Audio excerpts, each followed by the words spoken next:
It's even worse.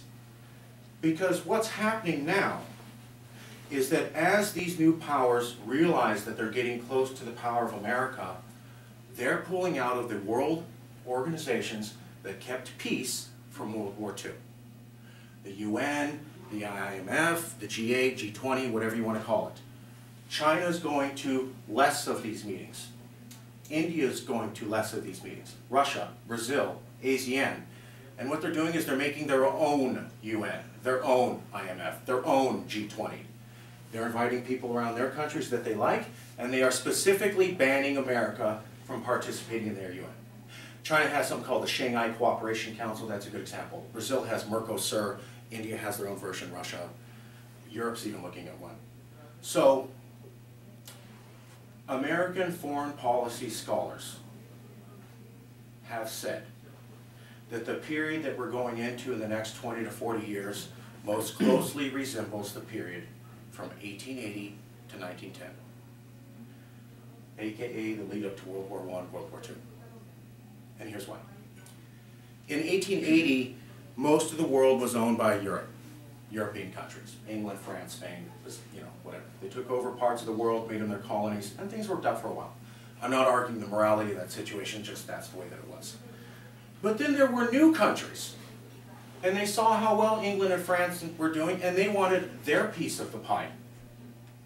And their names were Germany, Japan, and Italy. They grew their economies, they reached out, they started making colonies. And for a while you had international trade and it worked out. But then somewhere, for some reason, Germany walks out of the League of Nations. Japan walks out of the League of Nations. Italy walks out of the League of Nations. And, well, you know the rest of the story. So what we have now is new superpowers rising to power they've never had and pulling out of the same centers of world peace. Just like 1880 to 1914. Does that mean there will be World War III? We don't know. But here's what we do know. Nobody in America is talking about this, and Americans have absolutely no plans on how to deal with this future. So who knows what it's going to be. What I'd like to offer to you is that the solution for California not being that sickly cow, California being able to generate jobs that it needs, and being able to keep world peace is all the same. It's all the same strategy for the same things. Here's why. For the last 200 years, most of the world has met in a little city called Geneva, Switzerland. If you look up trade deals, business deals, Red Cross, military, most of the agreements between nations and between international corporations on anything that you know was developed in Geneva, Switzerland. But in the last 2 years, the mayor of Geneva and the Swiss government have said that they can no longer be the world negotiation nexus for this next century like they've been in the last 200 years. They're giving it up. They've had this awesome economy and they're walking away from it because the world has changed too much. In the 1800s, 200 years ago, Switzerland made sense as the negotiation center for all international business deals and all international corporate deals, because the Swiss embodied Europe being one people. The Swiss are part German, French, Italian, and a group called Romansh. They know all of those cultures, they speak all those languages, and yet they've been a people for 400 years. So when they went to Europe and said, Germany, France, Italy, and later on English, you should let us be your diplomatic negotiation nexus center, Europe said, okay.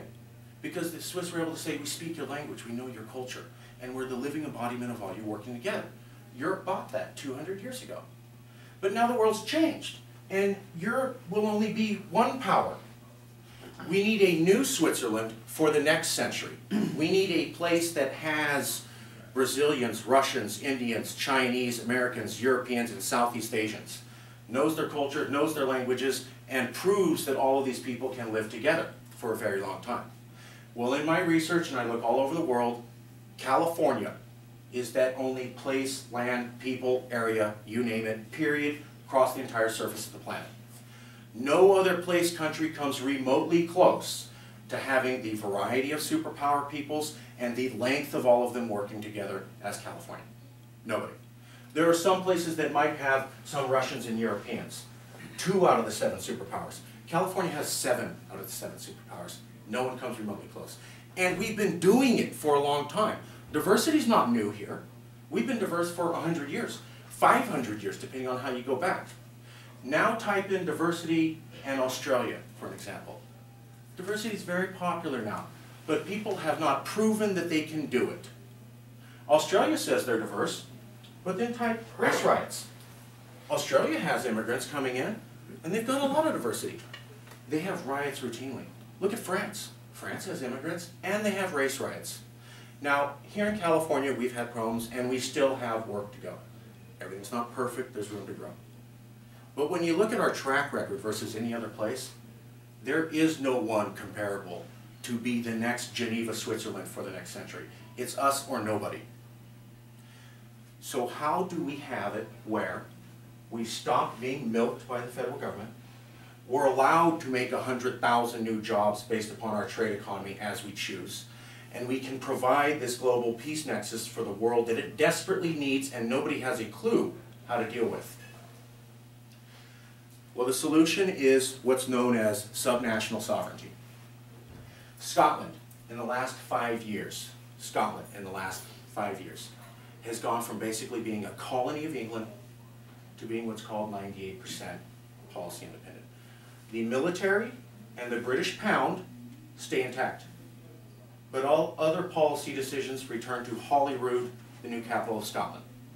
So all decisions were made in London concerning Scotland for the last 400 years. They were basically a colony, they couldn't really choose anything for themselves. Now, Scottish people join the British military and they use the British pound, and all security and business negotiation deals are intact, but everything else has returned to Scotland. So now they have power over education, immigration, borders, and security. You guys remember how we got into this recession? We had people sell bad home loans to someone, and then they repackaged those loans, renamed it something, and sold it to a third party who didn't know what they were buying. Nobody's gone to prison here in America for that. Nobody's got to go to prison. In Scotland, if you do that, you go to federal prison for 35 years. No, they don't have control over the currency, but they have control over the stupid things that we've seen here in America recently. Plus, subnational sovereignty is a form of government that 25 nations around the planet in all cultures and regions have, which means it's universally applicable everywhere. These countries are stable democracies, they have great relations with their host nations, and they're all democratic. We should look into that, because if we don't, 30 years from now, your grandchild will be listening to someone explain why California has the worst infrastructure in all of America for 60 years. Why you're still in a recession, why your economy never came up, and they'll also be explaining why it looks like the world's constantly fighting. Save yourselves, become wealthy, shift your economy, save the world. Or don't. See if you get out of the recession. By the way, nobody has any plans and nobody can say for sure that we're doing this. See if your economy rises again, and just hope that the world doesn't move its way towards war.